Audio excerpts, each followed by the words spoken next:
everybody. Welcome to Coffee for Closers. We're here today with a special episode. Again, always here with Mr. Rick Kallmeyer. Thanks for being here, Rick. And a special guest, the head of our new business department, Miss Lindsay Clark, to talk all about this new PTE 8424 rule.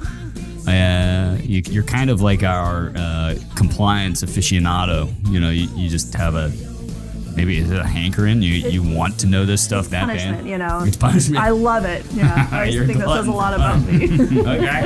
All right, but either way, you can talk to us a little bit about what it means. I know there's a lot of questions out there from advisors on, you know, what do I have to do? What don't I have to do? Mm-hmm. We've gotten some interesting questions about TSP and 403B. We'll talk about those a little bit. We've talked a little bit about the, we just talked with Dustin Carlson from Equitrust yesterday. He shed some carrier light on 8424. But as it pertains to Megastar, why don't you give us just a rundown and the overview of 8424, and then we'll kind of like peer into the particulars from there. Absolutely.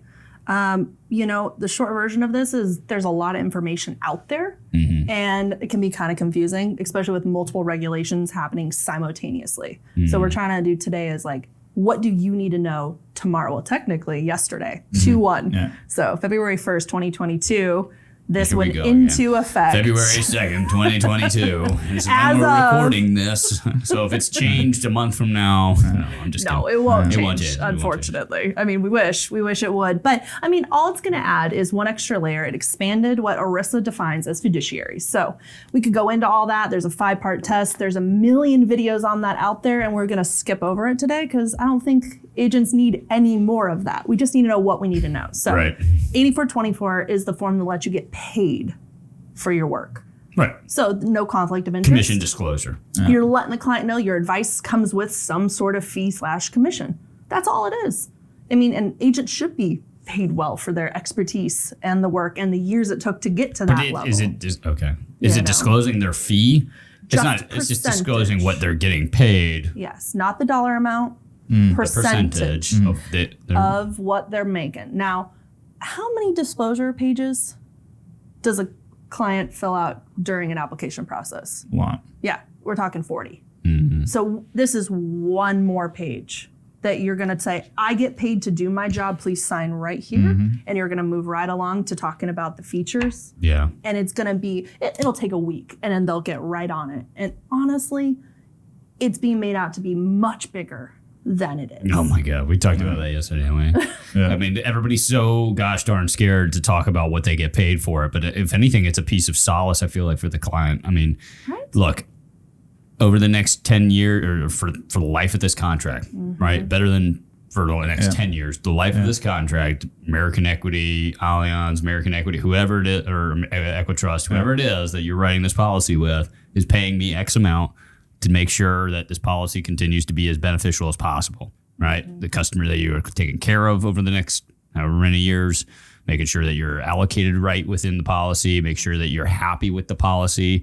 If you need to take more money out of the policy, doesn't come out of your premium, you don't have to pay me. This is being paid by the carrier, right? I mean, question, what's an easier conversation with your client? I'm going to be paid from an insurance company for my services and time, or I'm going to charge you every single year. Good, bad, no matter what happens, I'm taking money out of your pocket. But it's a percentage, so don't worry about it. You know, if it'll be less if you do worse, right? But again, it's like that's not why they're paying me. Not to make sure this fund does well or not, because there is no or not with annuities.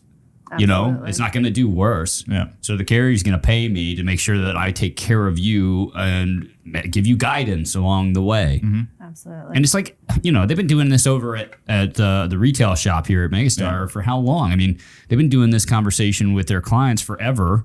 And since the original 2.0, since DOL 2.0, since DOL 2.0 came out. They've been disclosing commission to those folks for a long time. I mean, that's literally just to expand on your thought process. I like that, actually, that sales point a lot, right? Like, look, you pay your asset manager a 1% to 2% fee, you know, respectively, right? And the reason you're paying them that fee is so that they do a good job for you and make sure your money does well, hopefully, right? If they're a good manager, you're paying them 2% to hopefully make sure your making money. Yep. Right. Now that's not going to happen every year. You're going to have up years. You're going to have down years. Nobody's perfect. And frankly, generally people don't beat the market. Right. Yep. Reason I'm getting paid 7%, 6%, whatever it might be from whatever carrier XYZ it may be is because, like you're saying, for 7 years, I'm going to make sure you are taken care of. Allianz doesn't have a direct office. You can't call them directly, right? So I'm here to help you make sure everything goes well, right? We don't have to worry about this thing doing well. It's only going to go up. It can't go down, right? As long as there's no fees, right? So again, you change the argument of performance versus just customer service, right? But when the market goes up 20% and you've only gotten 4, you're going to want to talk to somebody as to the reasons why. Yeah. And we're going to be, and that's why they've compensated me to make sure that I'm there to answer your questions along the way. Yeah. And, anyway, it's like, I like that. That's a good pitch. The thing that we talked about though, yesterday specifically is like, okay, you disclose this commission, and the second you say that the commission's coming from the carrier and not them, they don't care anymore. Yeah. Not one. I only care about what I'm paying. Right. Now, which is the fee potentially for a rider. Yeah. Not to confuse. Hey, remember, the product may have an annual fee for that lifetime income, but that may or may not even be the case. It's like flip the forms. Okay, now this is a disclosure. This is actually not something that's coming out of your pocketbook, but it is something that I want you to make aware of. Yeah. The carrier is paying me 6% to make sure that this policy is taken care of for however long you have this policy, but at least the 10-year chassis on it. Bare minimum. And this over the life of the policy, they'll pay me 6% to make sure that this is all taken care of. Okay. You recently built a house, right? Yeah. And you sold a house. Yeah. Okay. I get you. You've used this before. Well, it's true. You pay for that expertise, that someone to put that contract to make sure your house is protected, et cetera, et cetera, et cetera. That's an expectation. It'll take some time. It's like you're the buyer of the home, right? When you're the buyer of the home, you've got a realtor, right? Guess what's not happening? You're not paying that realtor. Are you going to call them every year when something goes wrong with the house after it? No, it's even a one-time But when I have a real estate question about particularly that question, I'm still going to call my realtor. You're right. The thing is like I'm building a house right now.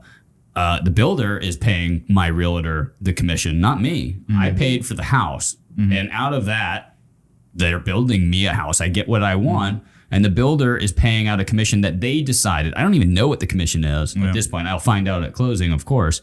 But when you're signing a bunch of paperwork and they're going to flip right past that. Flip by it. Hey, look, the buyer's agent got 3%. This our salesperson got 3% as well.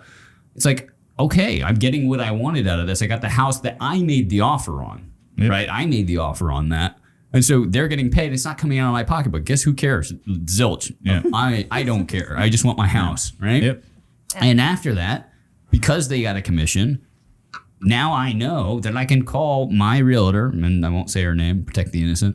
I will. Or maybe you should say her name. No. I will ask questions when it comes to either buying my next house or if it's talk about taking out equity of the house, or maybe I won't call her about that. I don't know that she has that sort of intelligence there, but she would tell me something about I protected the innocent. I'm telling you, she would give me some advice there, and it's no different in this situation, right? It's not a fun conversation, but we will normalize it, and it's gonna be second nature soon. Yeah. I honestly think it's a positive. Everybody wants to make it a negative, but I think it's a positive. You can spin this into a positive of being. I'd rather know that my person's being taken care of. I just got off a call. Yeah. The person was telling me, he's like, well, how do I make sure that you get paid? Like, you just gave me a ton of advice. There wasn't something else to do there. And the person was begging me to figure out a way to compensate. Like, what if I want to, like, how do I get back in touch with you if I have a situation and I want to, work with you? I want to compensate you, like do something you actually get paid for. Mm-hmm. Yeah. It's like, clients want to, if you give good advice and you're helping with somebody, and i.e. the person that's wanting to buy this annuity from you, they know you're going to get paid. It's like, so make it about you getting paid, not just because you sold something, but because you're there. They want to this carrier wants to make sure that I take care of you. And then I'm here when you need help. I'd rather pay my fee structure, explain my fee structure to a client rather than explain an MBA, right? It's like, So I get paid 7%. MBA is a good thing. It's a good thing technically, and they're really not doing this anymore. Yeah, so it's like. Well, and Ed Slott had a great one in his book for years talking about surrender charges and turning that, instead of it being a point of tension, like, I know this is really bad, let me tell you about it. Instead, this is great. let me tell you what you know about this. Doubles down on making He goes, sure you now keep you're your going to money know intact and exactly just what pay your out. money's going to be at any given point Yeah. to this structure or better. It's the same thing with So this. true. You position all the expertise you've given. It's kind of a chance to layer on your federal expertise, your Social Security, your retirement planning, the 30 years of education that went into making this decision.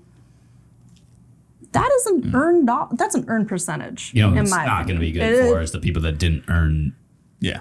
that Earn that business. money Okay, during okay. that point, right? So Like what I do said, you? So what do you have to put down? You have to put down what Percentage. percent you're making in commission from the case. Directly from the carrier. Then they have a little separate section, our 8424 form. Okay. and everybody has their own, right? Yeah, Yeah. because like anything with regulation, it's never going to be straightforward, a lot of gray. The good news is a bunch of the insurance carriers also came up with their version with the legal team. We used a compliance outside third party that's not looking out for any carrier, it's looking out for our agents. So it's a little more friendly. And I have been told by advisors they way prefer ours. And again, Okay. of course, it's a legal form. It's really easy to read, but there is a little section to add anything, right? So anything extra you may be compensated, you can add it in there. But we do divide it up. So it's not like a pow, I get all this at once. It is kind of, sprinkled in. It's like 1.5 page.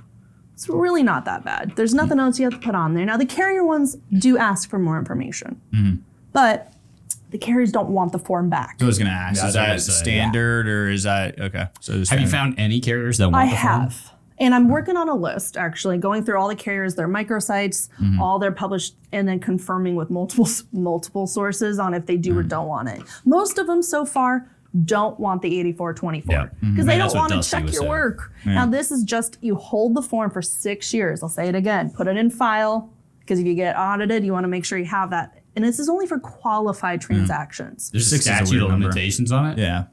6 6 years? is weird. Usually it's 3 or 6 5. It's years. out for 6 or 7. A 6 is weird. 6 is a new number, junior couple. So they're saying, hey, we need to make sure that you're keeping the records for this amount of time. You got a CRM system. Yeah. Throw it in there. Call it a day. That's all you need to do. Now it is Put only it for into your qualified, Megastar though. IQ portal. Yeah. Absolutely. Just kidding. I don't think they have Put that it function somewhere. yet. I don't think we have that document. Not yet, not yet, not. I think it just send it to you. I was so Yeah. excited. Lindsay would get them Lindsay all. for it. She'll Yeah. hold it for you. No, I'm just kidding. Whoa. No, you. All seriousness, they want to put it away and either file it away or put it into their CRM Thumb system, drive, like you're whatever it saying, is. Right? Yeah. Yeah, absolutely. So the form is pretty simple. Where can they get the form?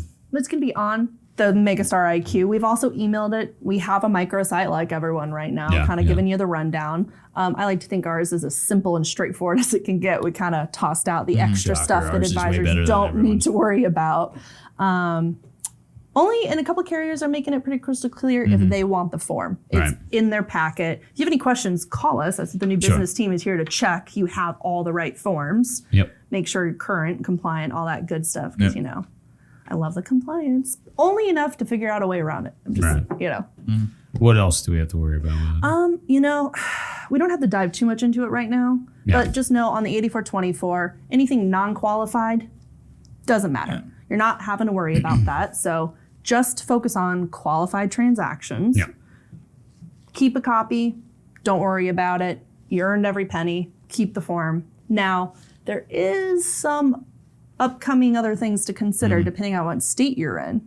The NAIC just also gonna ask this, yeah. updated some of their stuff. Now that's the state level. DOL is federal. Yep. And to make everyone's life just super easy, it's 99% the same information being asked on both forms. But unfortunately, you need both forms.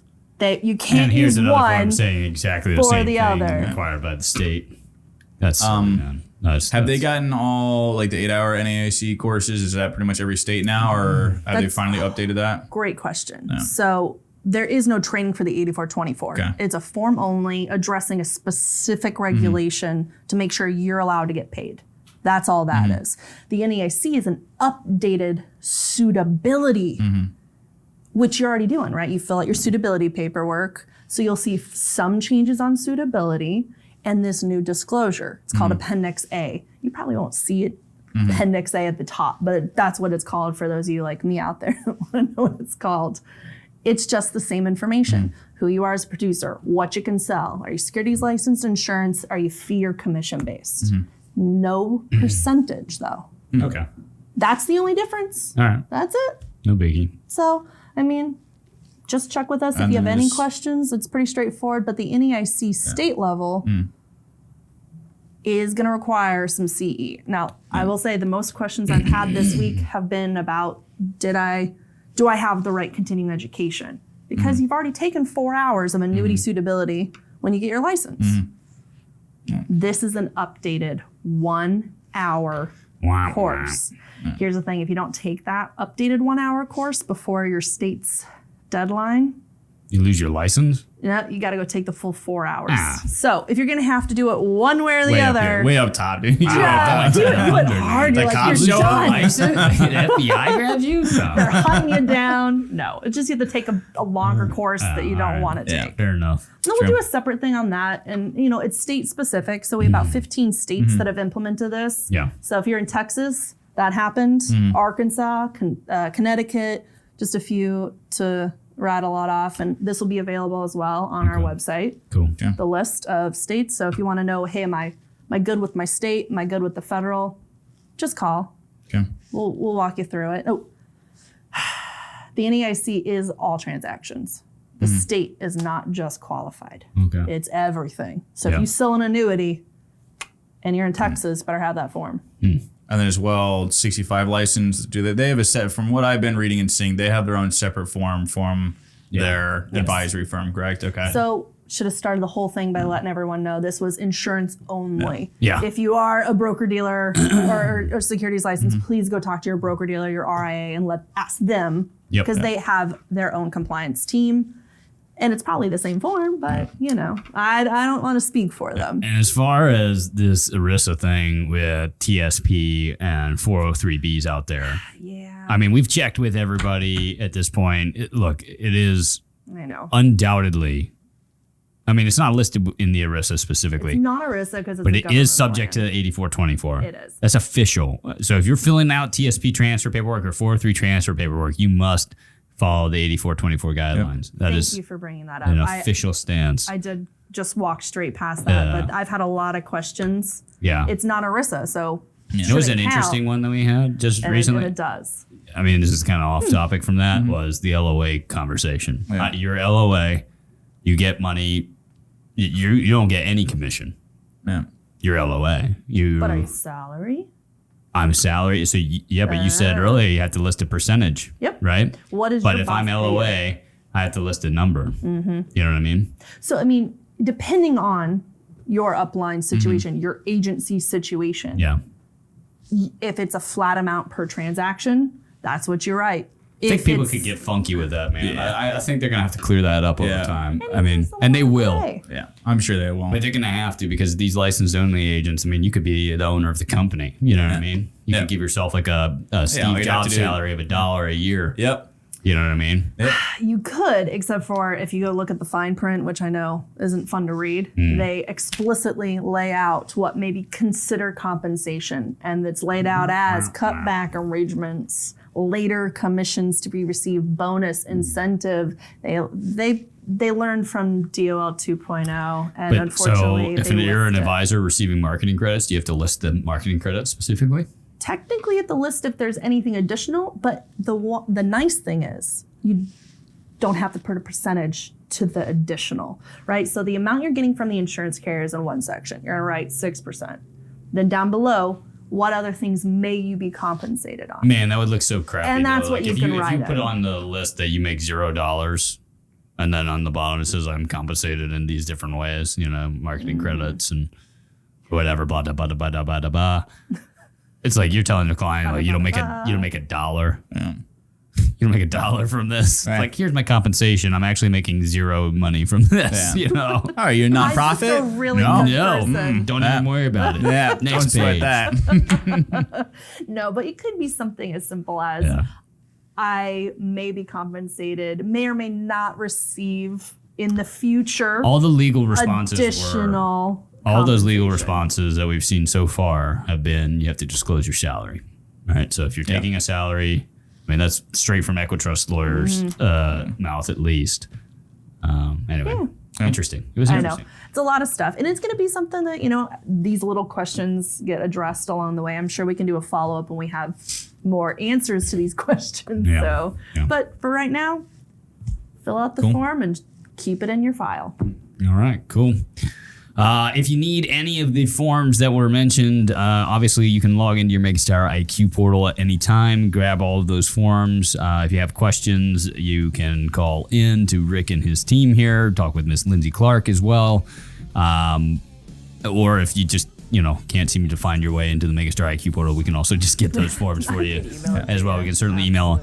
Most carriers seem to be not including them in the required forms, although with the exception of a few. So, We yeah. won't call them out yet, but I will have a list of which carriers Yeah. you want to be sending that form in. And I'll let you know if you don't. And then guess what? You send your business through Megastar and our new business team. Yeah. We check for that. Okay. So, you know, if you're not using us, we go. please do. That's what we're here for. Most carriers don't want them too, so you might not even get them scanned into you. So please, you know, look, make sure you're keeping track of these at least for the 6 years that you're required to. There's really no exception when it comes to qualified plans. In fact, there's no exceptions. We tried. Yeah, we tried. We tried to weasel at least something out of that. Unfortunately, TSP, the largest qualified plan in the world, is included in it. Yeah, if you have any other questions, you can feel free to reach into us. We didn't want to dive too deep into this on an episode of Coffee for Closers, but we did want to cover it. It is the topic of the day. We hope everybody enjoyed the show. Thank you, Miss Lindsay Clark. Absolutely. Thank you, Mr. Rick. Always a pleasure. Rick. We'll see you guys next time right here on Coffee for Closers. Take care.